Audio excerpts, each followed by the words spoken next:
So this is the 6-step unstoppable guide on how you can continuously drive hundreds of sales to your B2B business every month. Who is this for? It's ideal for mid-sized corporations, anyone who is in the sales department, marketing department, or even the owners of the businesses that are looking to, how do I now get my business to the next level? How do I drive consistency and make sure my team can generate hundreds of sales each and every month? Now, if you're looking for how you can continuously drive this, this is the right video for you. And why should you be paying attention to me? Over the past 10 years, I have focused exclusively on scaling sales teams and scaling sales. And what I have learned is this one thing: what it requires for you to make 20 sales a month and what it requires for you to make 300, 500 sales a month are absolutely different things. Now, in this video, I'm going to focus exclusively on what does it take for you to generate the hundreds of sales, and what do you need to do? How do you need to adjust your team? And through these 6 steps, even you too could be able to set your team up to drive consistency at the end of the day. And if this is what you're looking for, please continue right ahead. So now let's dive right into the 6 steps. Step number one: first, understand who your ideal customer profile is. It looks like an underrated topic, but if you went out to many business owners right now, especially people who are selling to other businesses, and ask them, so give me a definition, who do you regularly sell to? Many of them are going to say, you know what, my product can be taken up by anyone. Yes, it could be taken up by anyone, but it's not wise for you to start by attacking everyone, because you do not have the capital and the resources that's going to keep track and market to everyone. So it's important that as you're starting out, step number one is first choose. Yes, I intend this product to be for everyone, but where should I begin from? What is a good starting point? I mean, am I selling to small corporations? Am I selling to mid-sized corporations? Am I selling to large corporations? Um, After you have identified, step number two is within these categories, who within the organization do I sell to? There are going to be scenarios where you, in your head, you imagine that because the CEO is the decision maker, it's who you're supposed to be selling to. Whereas the person that might be using your product could be the sales manager, the marketing manager. Why not start with the person who's going to be using your product and get to understand that, yes, first of all, targeting mid-sized companies. Within these mid-sized companies, maybe mid-sized in our point of view is between 10 and 50 employees. But within those companies, the guy we actually reach out to is probably the sales manager or the marketing manager or whoever is responsible, whoever is going to be using your infrastructure on the day-to-day. After you have sold to him, you need to understand that it's still an organization. So after he has been sold to, what does that tree of decision making look like? Does it need to involve accounts? Does it need to involve the MD? So how do you now create relevant content and enough pressure for him to be able to create the meetings that you need? So get to understand it and literally document it and say, you know what? Yes, we intend to sell to everyone maybe in the near future, but as a starting point, we've started with this industry. This industry, the companies we're going to target are going to be this size, and within that size, we're going to be selling to exactly this given individual within the organization. And from that individual, he's going to put us in touch with the other possible decision makers, which will help us complete the entire cycle. So make sure it's predefined, make sure you have articulated it, and most importantly, you could even document it so that when your team keeps expanding, they get comfortable and they know that, okay, here is who we are selling to as a starting point. So that's step number one: identify your ideal customer profile. Now, step number two is do the mathematics. I know some people are going to say, because I've mentioned the word math, immediately their brains are going to turn off. But as a management team, whether you're the CEO, whether you're the sales manager, it's important that you understand the maths. The maths include things like, how many leads do we need to acquire? What does our pipeline coverage look like? How many meetings are ideal for us? Get to understand that to the dot. On a day-to-day, how many people do we need to be talking to? Just to help you understand this, let me use an example. So for example, you wanted to generate 100 customers. The first thing you need to understand is, in order to sell to 100 customers, you're not only going to talk to 100 people, you're going to need to talk to about 1,000 leads. 1,000 leads means 1K divided by 20, those are about 50 people a day. Now, if you have two sales reps, It means those are about 25 people per sales rep a day. So by breaking it down, you begin to understand, okay, now is 25 a realistic number? Can we do a bit more? Should we do a bit less? So of these 25, how many meetings should we anticipate? Why it's important to do this math is you're beginning to put expectations and targets in people's heads. And the way the human mind works is the better you can help it reduce the decision making it has to make, the better for you. If you just tell someone that, you know what, all I have expect of you is I just want you to get to 25, 30 people, his mind is going to find a way of adjusting towards how do I get to 30. Whereas if you just tell him, yeah, give us the best, what does the best mean? It's too ambiguous that by not directing your sales team and your sales reps on what they need to do, it's going to cause a lot of lack of focus because they don't know what success means. Understanding the math gives you a definition of what does success mean when it comes to our sales process. And in so doing, it opens up your team towards what do we now need to do in order to make sure that we can attain this success. So yes, get to understand the math. Just as a recap, understand things like how many sales do we want to make? That's the first question. In order to get those number of sales, how many leads do we need to acquire? Of those leads, what does our pipeline coverage look like?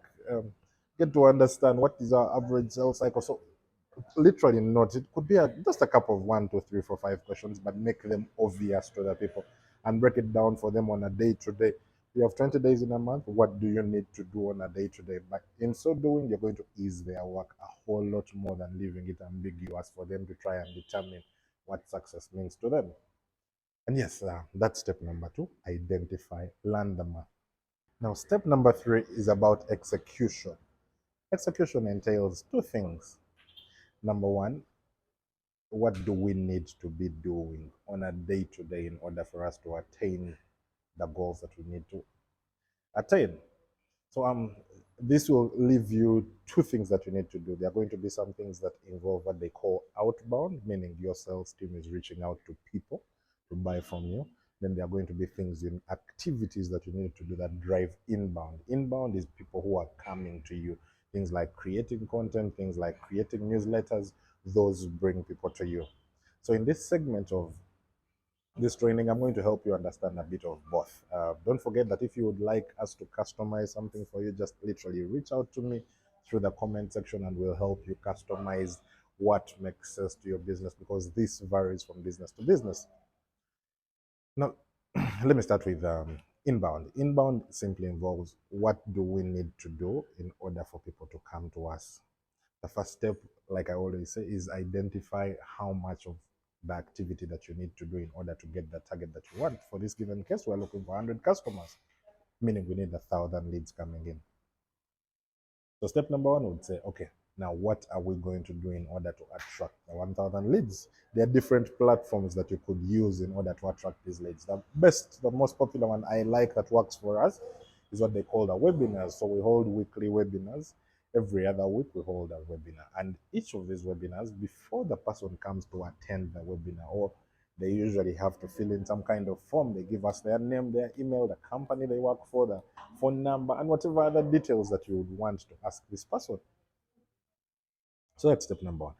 If you hold 1, 2, 3, 4 of them, as an example, and on average, each of them is helping you get about 30, 25, 30 leads, 25, 30 leads, that would translate to about 100 new leads that have come to you.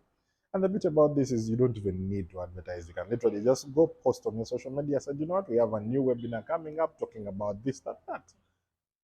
And every time someone comes and clicks that thing, whether they have attended the webinar or not, they have given you their name, their email, their phone number, meaning whether they attend the webinar or not, you can still comfortably reach out to them and say, you know what, thank you for reaching out, for coming for the webinar, or what happened. But no, in a nutshell, this is what we do. If there are any opportunities, use it as a conduit. So that is the first channel. Now, the second channel is you could use content. We produce videos like these and short form content, and every single day we make sure we post a lot of content out there to these social media channels. And just to give you context for our given case specifically, on Every other week, we're going to get about 20, 30 people that are coming in directly on grounds of this content that we are publishing. So if you check out my own personal channels or any of other personal channels we're working with, whether it's TikTok, whether it's YouTube Shorts, every other week we are getting continuous traffic coming in. Of, you know what? I watched this video talking about this and this and this. Please help me enlighten. Help me understand why I need a CRM software. And the more of those we get, the more we can know that, you know what? This month, so far, we've got 30, 30, 30 each week from TikTok. Those are 120, but as part of 1,200, this is what it has contributed to the full total. That is the second channel. The third channel is you could actually run ads. I know people are a bit hesitant towards running ads. They look at the expenditure, they don't look at the impact of what the ads have done. As an example, you can run ads, and those ads comfortably bring you 300, 400, 500 people. Your target is you do not need all the 500 in order for that business to make sense. All you need is about 20%. But say you've got 100 leads, and of those 100, 20 have taken a positive action towards what you want them to do. The amount of revenue you're going to make out of just those 20 is going to be a whole lot more than how much you have spent within the advert. So get comfortable, because the alternative is you literally walking out on the streets, which is not as effective. I mean, I can pay Facebook and Facebook generates me 100 leads in a day. Whereas on the contrary, if I decided to walk out to look for 100 people that same day, even if I had a team of 5, it would be an impossible task for them to do. So yes, sustainably, those are the 3 inbound channels that tend to work best. SEO is there, but I would categorize that under content. And like I said, if you'd like to know more about these things, you could comfortably reach out to us, and we will be in position to help and structure something that works best for you. So yes, don't forget to always reference back to the math, so that we're doing this, this, and this. But if we do these 3 activities, what do we need to do under each and every one of them? I'm doing webinars. What do we need to do? What are we going to talk about? We're doing content. What are we going to talk about? How are we going to do it, and how are we going to do it so that it doesn't strain our team out? We're going to run ads. Do we have the resources for that? How are we going to optimize them so that we get the value at the end of the day? So yes, like I said, inbound focuses on what are we going to do to bring the people to us. Why I like inbound more is because at the beginning it's much harder, but the more you grow, the easier people find you and the more people come to you. So it's a recurring cycle that keeps expanding more and more and more and more. So the second category is what they call outbound. When it comes to outbound simply means you're getting your team of maybe 1, 2, 3 people, and these 3 people are going out to hunt for business. So the number one mistake that most companies do, they tend to hire people, and they said, you know what, since you're a sales guy and you know sales, right? So start, begin. So you haven't guided this person on, number one, how are you going to prospect? Where are you going to get the people you're going to talk to? Where are you going to What are you going to say when you begin talking to these people? How are you going to structure your pitch? And in so doing, you're setting up your team for failure, because what they're going to reference on is their network. In most scenarios, their network doesn't comprise of more than even 100 people. Meaning, even if you chose to do all this and told them go out, the most they can do is get 30, 40 people at most. That means as a company, you need to come up with a structure of how do you go through this process. Yes, we're going out. How do we set up a guide so that these guys don't get exhausted and exhaust their networks as well? So step number 1 is understand how do you prospect. Um, Literally come up of maybe we go to LinkedIn, and here's how we use LinkedIn as a tool. Um, from there, we can use other phone directories like so and so, like maybe yellow.ug, or in some scenarios, we're going to use our referrals, but here's how we are going to use that sustainably, so that as a business, you're driving continuity. There's a place these people can go to every day and get the people that they need without exhausting the volume that they of contacts that they have. So as a company, come up with that standard of here is how we do it.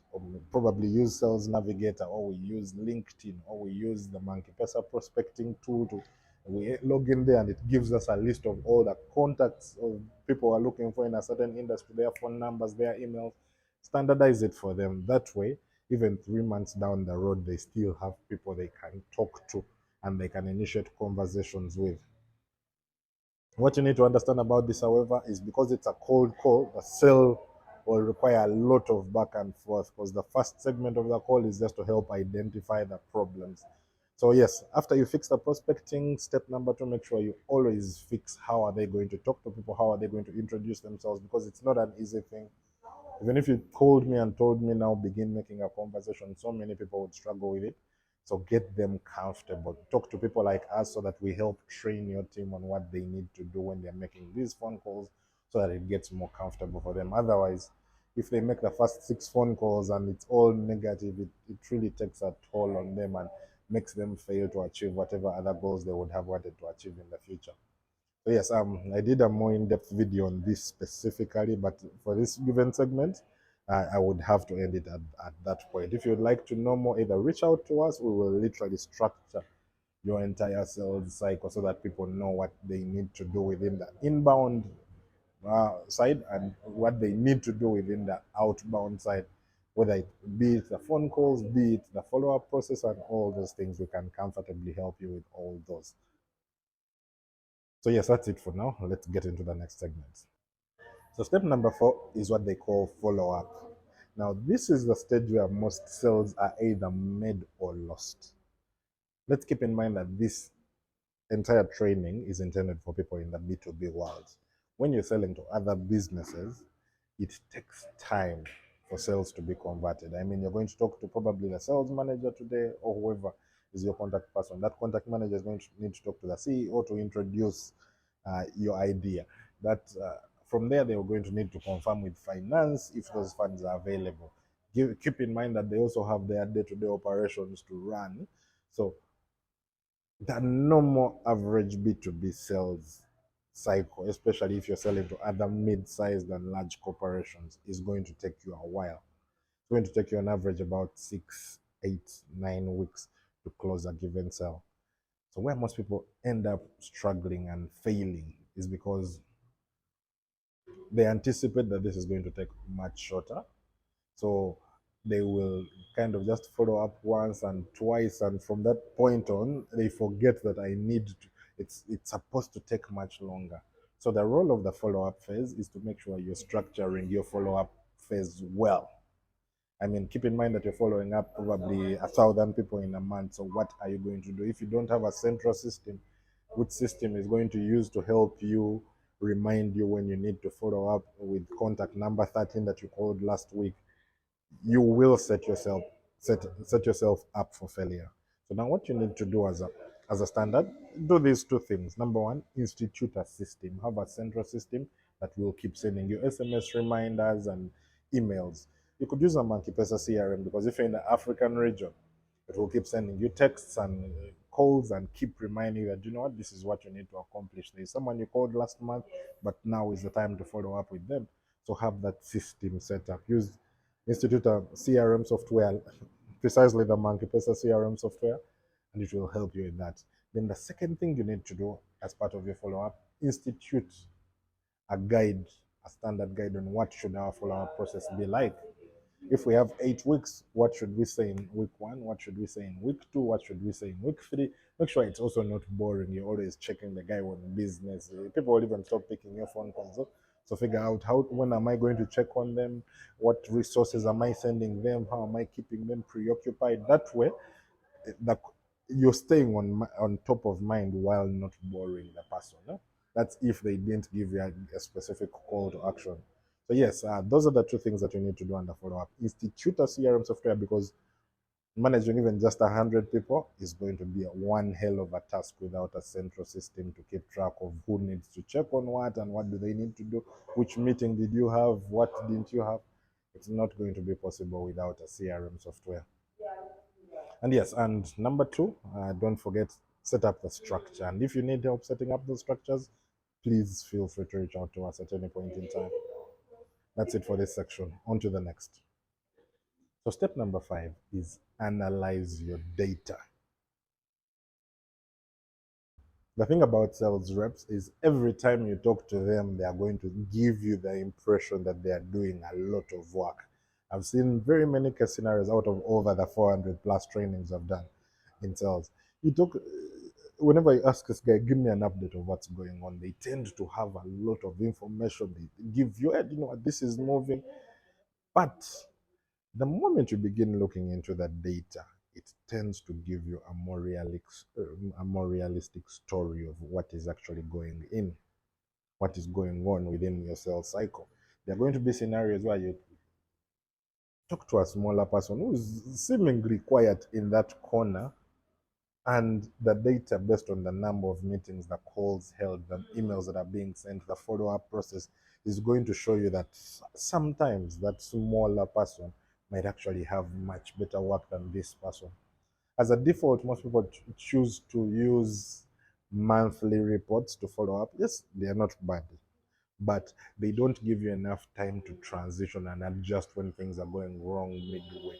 That's why you need a system like the Monkey Pesa Analytics CRM dashboard, which will, as things are happening, it's automatically generating for you reports, giving you trends, giving you alerts of, you know what, you need to check on this person, something is going wrong, your target is so and so, but based on the rate at which you're moving, you're not going to be able to achieve this.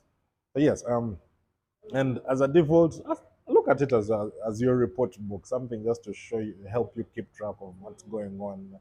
Ultimately, the sales department is what brings money to your organization. So I, for some reason, don't focus on tracking the money and fail to forget to effectively track the thing that is bringing the money. It's actually in in a lot more interest for you to track this thing and refine it better than it is for you to track the funds that have come in, because those ones are already in at the end of the day. I'm not saying don't do so, but just look at it that way. It's equally as important to track the effectiveness of what's going on. How many calls are you having? What are our emails performing like? What communications are working from customers? How is each of my sales reps performing in terms of calls, meetings, and all these other metrics that make the most sense to you? So just like before, the Monkey Pesa CRM is quite handy when it comes to this. It will keep you, to literally give you everything that you need to know about your analytics to do with what's happening within your sales and marketing department. And just by instituting that, you're going to notice that because now people are being held accountable, they are, they are going to try and perform better to hit the results that you want. Whereas if you're waiting for the report, they're going to try and customize it based on what you want as opposed to what is realistically happening on ground.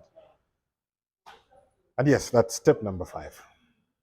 Step number 6, which is the final step of my 6-step process, is make sure you refine the process. Within the first month, whenever you make an adjustment and you're now figuring out how are we going to create sustainability, there are going to be things that work and things that don't work. You might test out webinars and in your scenario they don't work for you, whereas for another company they worked. You might test out content and there are certain content types that are working and those that are not working. So it's important that you come back and first of all visualize and understand, okay, this is what we've done, this is what we've done, this is what we've done. Of what we have done, this has worked, this hasn't worked, this has worked, this hasn't worked. Now, can we double down on what has worked? You just keeping on doing for the sake of, because it's interesting to you, just subjects you to failure sometimes. So as you're analyzing, you're not analyzing just for the sake of analyzing. You're analyzing to refine and make it better. Even if it takes you a quarter of constant refining, by the end of that entire quarter, you will entirely have such a competitive edge and an understanding that whatever you'll be doing at that point is what is best for your organization as a whole. So yes, and most importantly, you need to understand that analysis changes based on who you're selling to. What is required of you to sell to the construction industry may be different from what is required to sell to the schools. So as you even transition who you're selling to, if you're selling to startups and mid-sized companies, their requirements tend to differ. So get to understand and adjust that based on the phase of business in which you're in. And by doing that, you're going to set yourself up for success. In a nutshell, those are my 6 steps that we usually follow within the organization just to make sure that we can continuously drive consistent results. And most importantly, if you need help coming up with your structures, if you need help setting up some of these analytics and what is required of you, feel free to reach out to us at any point in time. We will undoubtedly be in position to help you to make sure that you too can drive continuous hundreds of sales each and every month. And that's all from us today, folks. Bye bye.